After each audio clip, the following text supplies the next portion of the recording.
Pauwi na ako mga kabarks.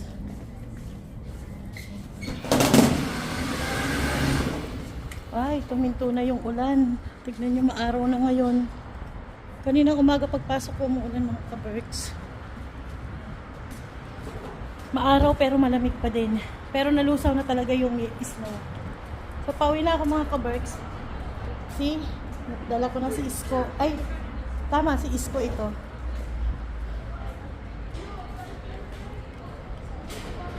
Malamig pero kaya ko itong i-drive.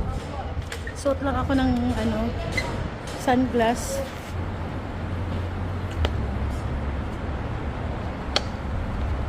So i-drive ko lang yan pauwi mga kabarks. Hindi na ako sasakay ng bus kasi maaraw. Kahapon yan, nag-drive ko din yan kahit malamig, kahit umuulan.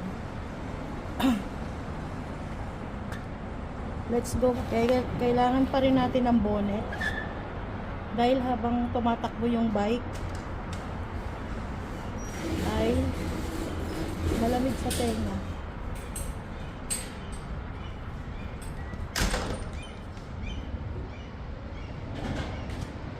Kailangan ko palang tanggalin yung aking ipin.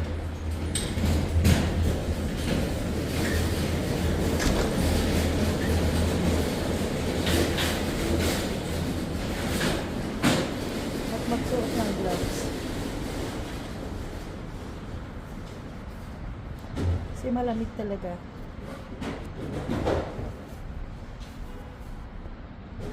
Let's go!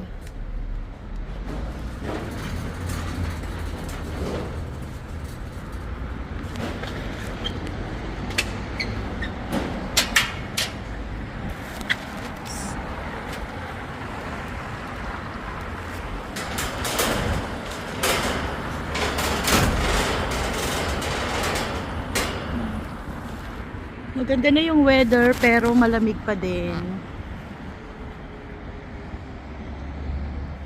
Yan. Larga na tayo. So commute tayo ngayon. Sayang hindi ko nadala yung GoPro dito, yung nakakabit dito. Hindi mahanap ni Kero, na misplace niya. So ida-drive ko to hanggang hanggang metro station. 5 to 7 minutes. Tapos, sasakay ulit ako ng metro. Papunta naman sa bahay. So, ayan na. Maaraw naman siya.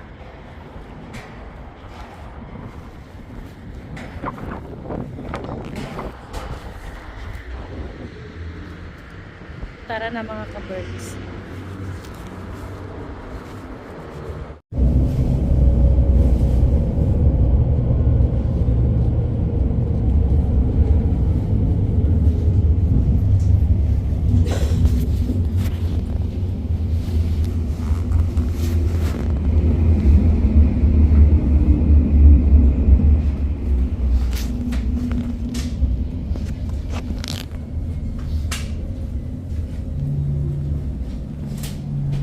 Baba na tayo.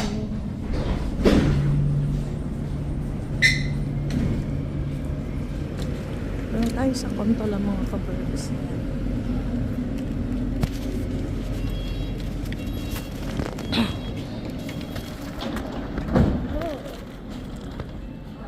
Sira yung elevator, escalator. Menos sa Ilostan, Charlotte Port, Ganimat. Sira na naman yung escalator namin dito sa Kontola. Ang dalas niyan sira. Yung nakaharang. Ut. Exit. Menos sa Ilostan.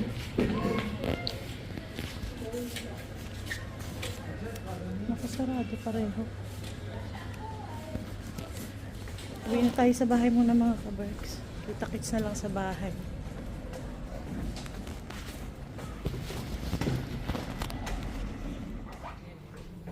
Good morning. Kamusta kayo? Kamusta?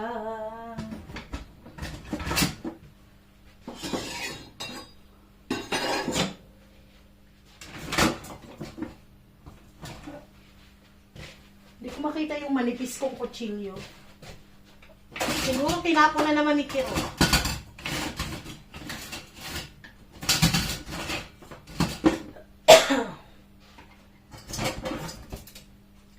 Si Kiro mahilig to sa tapon eh.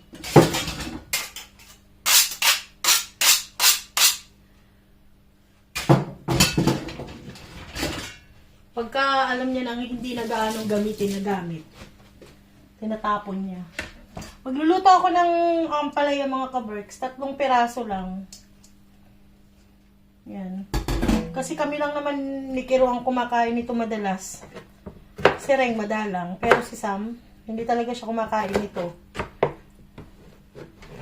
Dahil hindi na to nakasanayang kainin sa Pilipinas.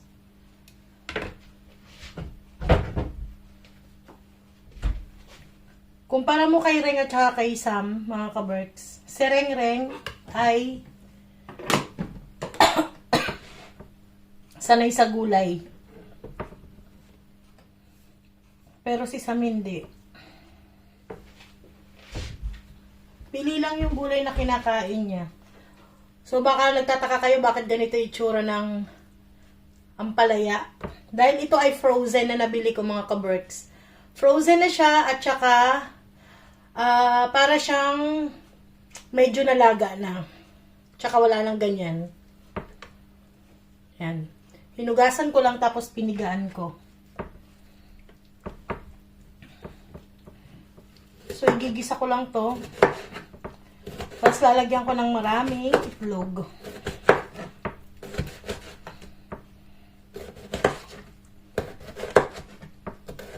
Gigisa ko lang sa kamatis, sibuyas, bawang. Hindi ko nalalagyan ng karne. Dahil magdi-defrost pa ako. Ito kagabi pa to naka-defrost. Tinamad lang akong lutuin kagabi. Kumusta na kayo mga kaberks? Kumusta na ang buhay-buhay natin? Ang taas ng gasolina ngayon dito dahil sa gera, no?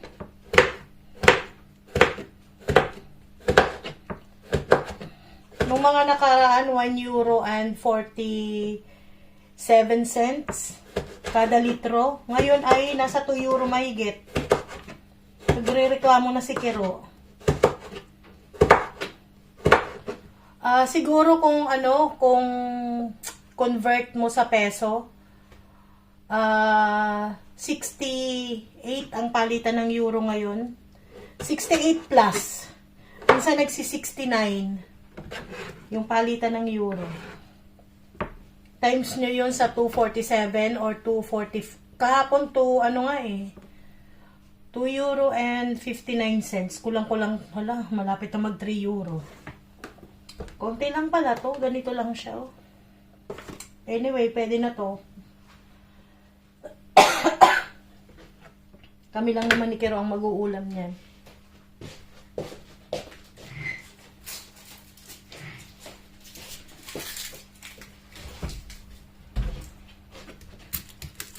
Nababasa ko sa comment section mga kaberks, maraming nagtatanong tungkol doon sa procedure na ginawa sa akin doon sa urinary stone ko.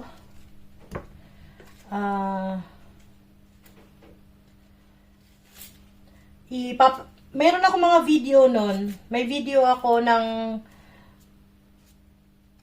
mula umpisa na nagpa-check up ako. I-upload ko kahit late na mga kaberks.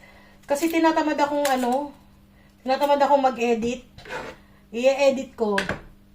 Tapos i-upload ko pa rin kahit late na mga kaberks. Kukwento ko sa inyo yung aking pinagdaanan ng mga test. Bago ako shinockwave. Kasi kukwento ko sa inyo mga kaberks kung anong yung bato-bato na yan. Papakita ko sa inyo mga ka-Berks. Meron akong video nun. I-upload ko siya sa ibang araw. Pagka maluwag ang oras ko. Kasi ang daming nagtatanong sa inyo dyan kung kumusta na ako. Sa ngayon, isang linggo na ang lumipas simula nung na-shockwave ako. Sinockwave ako ng Wednesday, Thursday, Friday, Saturday, Sunday, Monday. 5 days pa lang pala mga ka-Berks. Because today ay Monday. Luluto ko muna tong ating ampalaya.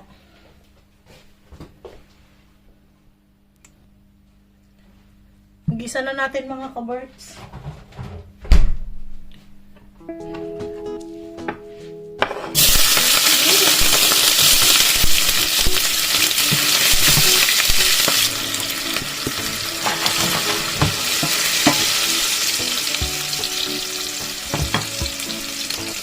Bawang galing kay Gwen. Tignan nyo naman, paubos na.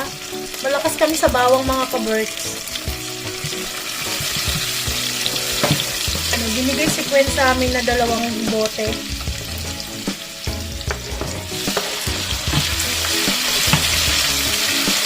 Paubos na tong isang bote.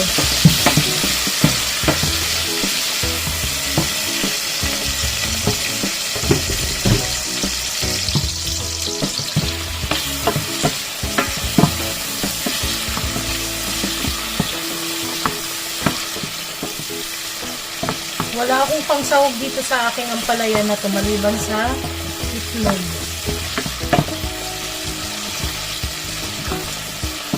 Kasi yung karne ko ay frozen.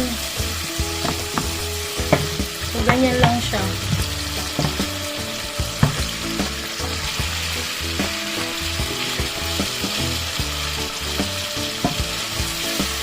Isang halo lang muna ang gagawin ko dyan.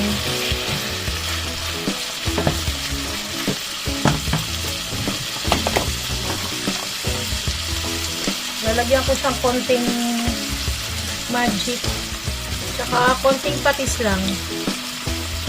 Pampalasa lang. Dahil tayo ay bawal na sa maalat mga ka-Berks.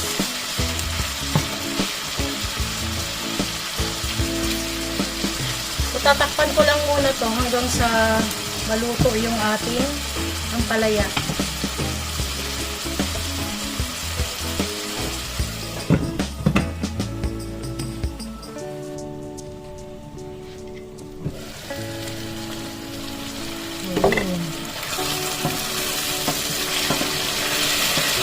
Ganito yung gusto ko sa mga ka-Berks. Yung nagmamantika na yung kamatis. Lagay ko na yung itlog.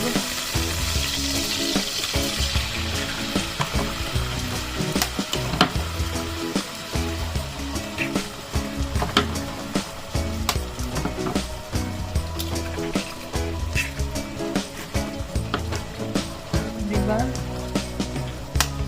Actually, itlog yan na may itlog na may konting ampalaya mga ka-Berks.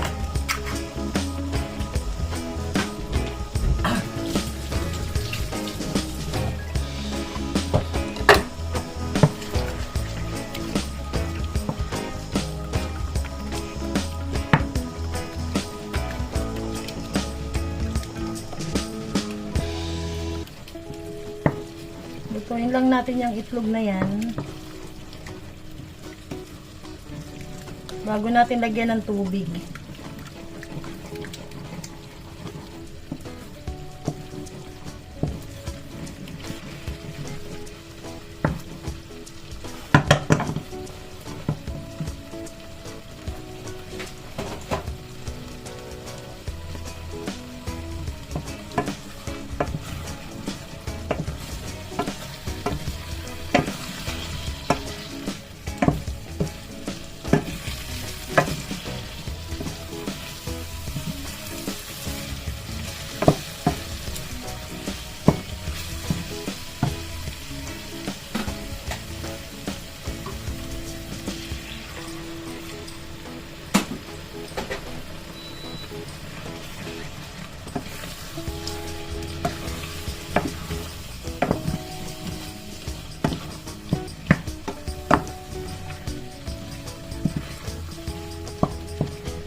Tikman natin kung mapait.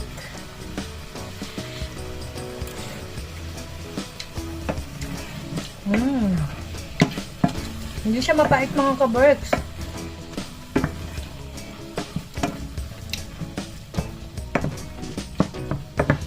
Medyo matabang siya. Lagyan natin ng patis. Konti lang.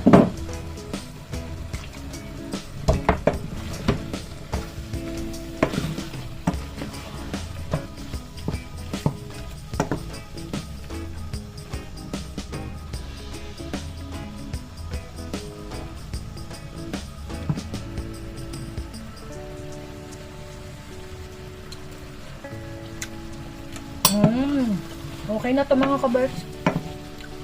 Pag gusto ni Kiro magdagdag ng patis, siya na lang magpatis. Luto na. Tayin na natin yung apoy. Takpan natin. So that's it mga ka-Berks, ang ating ulam for today. Maulan ngayong araw na to mga ka-Berks. Today ay, ano ba ngayon? Wednesday. Tama, Wednesday na pala ngayon. Akala ko Lunes pa lang. Wednesday na pala mga ka-Berks. Sa ilang araw akong nakasick leave. Parang naghang yung utak ko sa araw. 3 days akong nakasick leave. From Wednesday, Thursday, Friday. 3 araw. Simula nung na-shockwave ako, tas ngayon lang ulit ako pumasok. Kasi, Saturday and Sunday, andito lang din kami sa bahay. Sabado, may pumasok na ako. Kaya naman na. Sabi lang sa akin ng doktor, kapag nilagnat ako, or may kakaiba akong naramdaman na hindi ko kayang tiisin, kailangan ko magpadala sa ospital. Doon sa pinag-ganuhan sa akin. Yun ang pinaka-importanting note niya sa akin. Pag may naramdaman akong kakaiba, yung hindi ko kayang tiisin, kailangan kong tumawag ng emergency hotline at magpadala daw ako doon sa ospital kung saan ako shockwave. Hindi sa center, kundi ospital daw mismo. And then, tatawagan daw nila yung urologist na gumawa nung treatment ko. So, buti na lang, sa awa ng Diyos, hindi naman na ako nilagnat. Pero nung unang araw ko, after nung shockwave ko, parang yung pagod ko, hindi ko alam kung dahil sa ang tagal kong hindi first time ko, actually mga ka-Berks, sa tagal namin dito, nitong 2026 lang ako nagkaroon ng ganito na sick leave. Hindi ako nagsisick leave noong mga past years na may nararamdaman akong masakit ang ulo, pumapasok pa rin ako niyan, or kung may lagnat ako at kung kaya ko namang magtrabaho, pumapasok din ako kasi ayoko ba yung may nagre-relieve sa akin tapos pagbalik ko ng trabaho hindi maayos yung pagkatrabaho ng area ko. Kaya ginagawa ko, kung kaya ko naman pumapasok ako. So, yun lang ang kwento ko sa inyo mga ka-Berks, no? I-upload ko yung ating dito nung bago ako na surgery. Bago ako na procedure nung treatment. Malamig ngayon mga ka-Berks. Positive 4 feels like negative 1. Tapos mahangin, maulan. Parang 2 days siya tatong maulan. Bago malapit ang mahal na araw mga ka-Berks, 1 linggo na lang katapusan na. Yung aking mga bulaklak ay masaya sila, no? Ito, inilagay ko na siya dito para naman makatikim siya ng araw. Yan, nilagay ko na siya dyan. Tapos yung aking mga orchids, ito yung binigay sa akin ni Kiro nung Valentine's Day. Tignan nyo naman. Ang dami niyang nakaabang na bulaklak. Ito, mga dati pa itong bigay sa akin ni Kiro. Yung mga yan. Ito, bigay sa akin to ni Ate Jazz. Si Ate Jazz, ang dami nang nabigay sa akin na orchids. Yan, paulit-ulit lang. Buti hindi sila namamatay. Ito, binigay niya sa akin nung isang araw. Nagpunta siya dito sa bahay. Tapos the rest niyan, mga bigay ni Kiro. Yan, bigay ni Ate Jess yung iba dyan.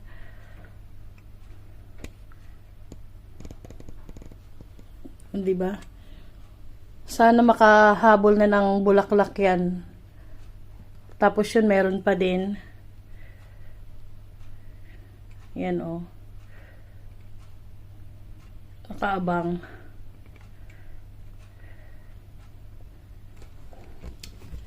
So, tapos na ako magluto ng ulam namin. Iidlip muna ako mga ka-Berks kasi si Kiro wala pa. 11 pa lang. Siguro si Kiro uwi yun mga 12:30.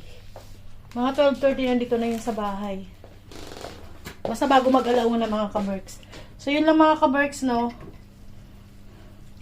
Masarap nung pagkaluto ko sa ampalaya. Hindi siya pakla. Ay ha, mapait. Ang kaparis sana niyan yung galunggong. Kaya lang nauna ko nang niluto yung galunggong. Nung nagpunta dito si Ate Jess. Tapos nagluto ako ng sarsyado. Yan sana yung kaparis eh. Nakalimutan kong iluto. So yun lang mga ka-Berks. Idlip muna ako.